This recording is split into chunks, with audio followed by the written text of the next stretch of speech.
തുടർച്ചയായിട്ട് നീണ്ടു നിൽക്കുക, ചിലപ്പോൾ കാരണങ്ങളുണ്ടാവാം, കാരണങ്ങളില്ലാതെയും പല ചെറുപ്പക്കാർക്കും ഡിപ്രഷൻ വരാറുണ്ട്. ഹായ്, ഞാൻ doctor Fawaz, Mimhar centre for psychiatry and കൗൺസിലിംഗിൽ കൺസൾട്ടൻറ്റ് സൈക്കാട്രിസ്റ്റ് ആയിട്ട് വർക്ക് ചെയ്യുന്നു. ഞാനിന്ന് സംസാരിക്കാൻ ഉദ്ദേശിക്കുന്ന ഡിപ്രഷൻ അല്ലെങ്കിൽ വിഷാദ രോഗത്തിനെ കുറിച്ചാണ്. സങ്കടം മാത്രമല്ല വിഷാദ രോഗം എന്ന് പറയുന്നത്. പലപ്പോഴും എല്ലാവർക്കും ഉള്ളൊരു തെറ്റിദ്ധാരണയാണ് നമ്മൾ ഡിപ്രഷൻ, മേജർ ഡിപ്രഷൻ എന്ന വാക്ക് നമ്മൾ ഉപയോഗിക്കും. പലപ്പോഴും ഒരു സങ്കടാവസ്ഥ മാത്രമാണ് നമ്മൾ എന്തിനെ ചികിത്സിക്കണം എന്നുള്ളത്. അപ്പോൾ ഡിപ്രഷൻ എന്ന് പറയുന്ന ഒരു കണ്ടീഷന് നമുക്ക് പല ലക്ഷണങ്ങളുണ്ട്. നമുക്ക് ഈ ഒരു സങ്കടാവസ്ഥ അല്ലെങ്കിൽ വിഷാദാവസ്ഥ തുടർച്ചയായിട്ട് നീണ്ടു നിൽക്കുക, ചിലപ്പോൾ കാരണങ്ങളുണ്ടാവാം, കാരണങ്ങളില്ലാതെയും പല ചെറുപ്പക്കാർക്കും ഡിപ്രഷൻ വരാറുണ്ട്. അതിൻ്റെ കൂടെ നമ്മൾ ഉറക്കത്തിലും ഭക്ഷണത്തിലും മാറ്റങ്ങൾ വരിക. അപ്പോൾ പല ആൾക്കാർക്കും വിശപ്പ് അമിതമായിട്ട് വരും, ചിലവർക്ക് വിശപ്പില്ലാത്തൊരവസ്ഥയും ഉണ്ടാവാറുണ്ട്. പിന്നെ ഉറക്കം കൂടുന്നതായിട്ടുള്ള ഡിപ്രഷനുണ്ട്, ഉറക്കം കിട്ടാതാവുക അല്ലെങ്കിൽ ഉറക്കം കുറയാന്നുള്ളൊരവസ്ഥയാണ്. പിന്നെ ഇതിൽ നമുക്ക് മുമ്പ് സന്തോഷം തോന്നിയിരുന്ന കാര്യങ്ങളിൽ സന്തോഷം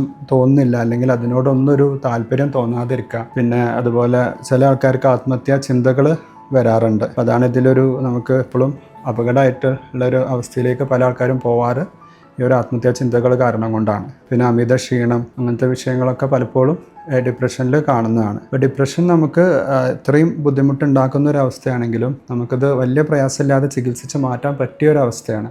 നമുക്കിതിന് ചെറിയ മെഡിസിൻസും പിന്നെ അതുപോലെ കൗൺസിലിങ്ങിലൂടെ നമുക്കിത് വലിയ പ്രയാസമില്ലാതെ മാറ്റിയെടുക്കാൻ പറ്റുന്നതാണ്. അപ്പോൾ നിങ്ങൾക്കും ഇങ്ങനെ ഒരു ബുദ്ധിമുട്ട് 2 ആഴ്ചയിൽ കൂടുതൽ ഇപ്പോൾ ഈ പറഞ്ഞ ലക്ഷണങ്ങൾ നമ്മൾ നിൽക്കുകയാണെങ്കിൽ നമ്മൾ എന്തായാലും ഇതിന് എത്രയും പെട്ടെന്ന് ചികിത്സ തേടണം. പിന്നെ ഇതിൽ നിന്ന് നമ്മൾ പുറത്തേക്ക് വരാൻ ശ്രമിക്കണം. ഡിപ്രഷൻ ഒരു ചെറിയ രോഗമാണെങ്കിലും നമ്മളെ തലച്ചോറിലുണ്ടാകുന്ന ചെറിയ ഹോർമോൺ ബാലൻസ് കൊണ്ട് വരുന്ന ഒരു ബുദ്ധിമുട്ടാണെങ്കിലും പക്ഷെ നമ്മൾ ജീവൻ എടുക്കാൻ വരെ സാധ്യതയുള്ളൊരു രോഗമാണെന്ന് മനസ്സിലാക്കിക്കൊണ്ട് അപ്പോൾ ഇത് നമ്മൾ പരമാവധി ആൾക്കാരിലേക്ക് ഇതിനെക്കുറിച്ചുള്ളൊരു അറിവ് പകരാനും നോക്കുക.